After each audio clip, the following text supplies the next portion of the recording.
Senco mutual ફંડના CIO Umesh Kumar Mehta, સ્વાગત છે આપનું. અને સૌથી પહેલાં ઓવરઓલ આપણે ચર્ચા કરીએ, પહેલાં માર્કેટ પર એક વ્યૂ લઈએ, કારણ કે જે એક વોલેટિલિટી આપણે માર્કેટમાં જોઈ રહ્યા છીએ, major domestic event election, Q4 earnings market માટે જુઓ તો અત્યારે એ જે ચાલુ રહી છે, ગ્લોબલ ફ્રન્ટથી જુઓ તો રેટ કટને લઈને હવે જે ચર્ચાઓ ફરી આપણને માર્કેટમાં થતી દેખાઈ રહી છે. કોઈ ખાસા નેગેટિવ સેટઅપ નથી, પરંતુ આપણે જોઈ રહ્યા છીએ કે સ્થાનિક સંકેતો વધારે અત્યારે બજારને અસર કરતા દેખાઈ રહ્યા છે.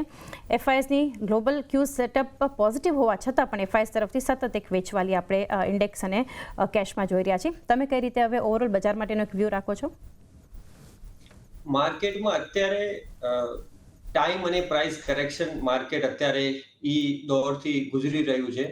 છેલ્લા 2 વર્ષથી અને છેલ્લા 4 વર્ષથી કોવિડ પછી માર્કેટે સારી જેવી ઉછાળ આપ્યો છે અને ગ્લોબલ ઇક્વિટી માર્કેટમાં ઓવરઓલ સેન્ટિમેન્ટ સારા હતા. પણ અત્યારે ઇલેક્શન એક મેજર ઇવેન્ટ છે, એટલે માર્કેટ થોડું જે એક્સેસીસ જે અત્યારે આજે 4 વર્ષની રેલીમાં જે બન્યા છે એ હવે કરેક્શન થશે. ઘણા બધા સેક્ટર્સો જ્યાં ફંડામેન્ટલ કરતાં વધારે જે પ્રાઇસ ચાલી ગયા છે ત્યાં કન્સોલિડેશન અને કરેક્શન છે.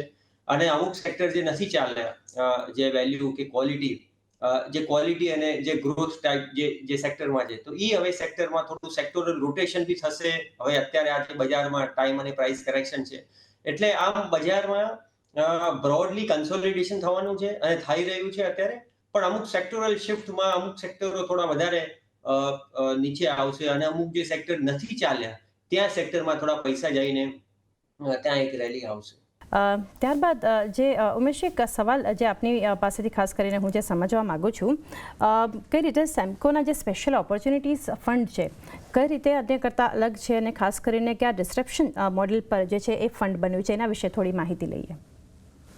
હાજી, જનરલી માર્કેટમાં ઇન્વેસ્ટર્સ સમજતા હોય છે કે growth, value, quality, large, mid, small આ એક સ્ટ્રેટેજી આ ધોરણમાં આપણે ઇન્વેસ્ટમેન્ટ કરતા હોઈએ છીએ. પણ સેમકો સ્પેશિયલ ઓપોર્ચ્યુનિટી ફંડ અનકન્વેન્શનલ, એટલે અમુક સ્પેશિયલ સિચ્યુએશન્સમાં જે સિચ્યુએશન્સ એનાથી જ્યારે પ્રકટ થાય છે ત્યારે જ્યારે એ ટાઈમમાં આપણે ઇન્વેસ્ટ કરીએ ત્યારે ઘણા બધા સારા પૈસા બને છે, એના ઉપર ફોકસ છે. ફોર એક્ઝામ્પલ, કે જ્યારે કંપનીમાં મેનેજમેન્ટ ચેન્જ થાય છે, યા પછી કંપનીમાં જ્યારે પ્રમોટર પોતે માર્કેટમાંથી જ્યારે શેર્સ ખરીદે છે, યા ઘણીવાર ડીમર્જર, સ્પિન ઓફ, એમાં બી બહુ સારી વેલ્યુ ક્રિએટ થાય છે. તો આ જે સ્પેશિયલ સિચ્યુએશન્સ જે છે, જે ડિસ્રપ્શન મોડેલ જે છે, એ દરેકે દરેક 10 સ્પેશિયલ સિચ્યુએશન્સને ટાઇટલી આઈડેન્ટિફાઈ કરે છે કે આ 10 યુનિક સિચ્યુએશનમાં આપણે બી પરિસ્થિતિમાં ફંડ ઇન્વેસ્ટ કરશે.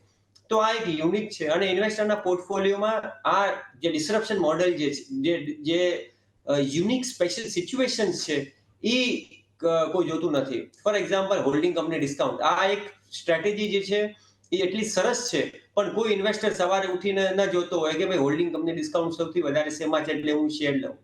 તો જનરલી આ અનકન્વેન્શનલ છે, લોકોના પોર્ટફોલિયોમાં આ સ્ટ્રેટેજી હોતી નથી, એટલે આ સેમકો સ્પેશિયલ ઓપોર્ચ્યુનિટી ફંડ એક યુનિક ઓપોર્ચ્યુનિટી છે કે ઇન્વેસ્ટરને વેલ ડાયવર્સિફાઈડ પોર્ટફોલિયોમાં એક યુનિક સ્ટ્રેટેજી એના ઓવરઓલ થીમ ઓફ સ્કીમમાં જો આ હશે તો સારું જેવું વળતર મળશે.